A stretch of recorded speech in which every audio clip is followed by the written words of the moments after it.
അവയിൽ ഒരു ജനതയുടെ ജീവിതവും സംസ്കാരവും പാരമ്പര്യവും ഇഴചേരുന്നു. തലമുറകൾക്ക് ആ സംസ്കാരത്തെ പകർന്നു നൽകുന്ന ചൈതന്യ കേന്ദ്രങ്ങളാണ് ക്ഷേത്രങ്ങൾ. ക്ഷയ ത്രായ ഇതി ക്ഷേത്ര എന്നാണ് പ്രമാണം. ക്ഷയത്തിൽ നിന്നും ത്രാണനം ചെയ്യുന്നതാണ് ക്ഷേത്രം.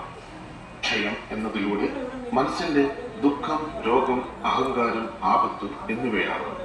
അതിൽ നിന്നും നമ്മെ രക്ഷിക്കുന്ന ദിവ്യ സങ്കേതമാണ് ക്ഷേത്രം. ഈ പ്രപഞ്ചത്തിലെ 33 കോടി ദേവഗണങ്ങളുടെയും സർവചരാചരങ്ങളുടെയും ഉത്ഭവം പരബ്രഹ്മത്തിൽ നിന്നാണ്.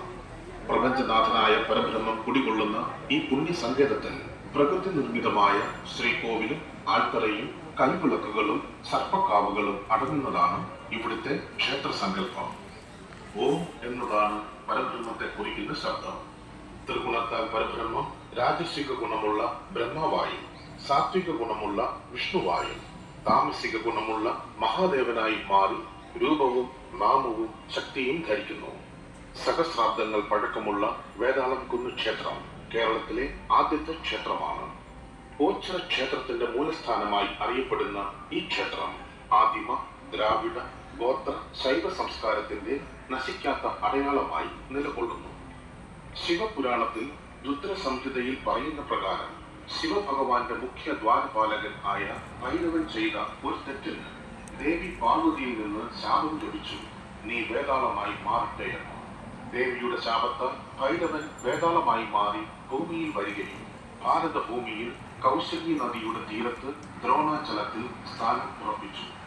പിന്നെ ഭാരതം മുഴുവൻ 108 ദേവസ്ഥാനങ്ങൾ ഉണ്ടാക്കി. ഈ 108 വേതാള ഭൂമിയാണ് വേതാളഘട്ട്, വേതാളം കുന്ന് എന്നറിയപ്പെടുന്നത്.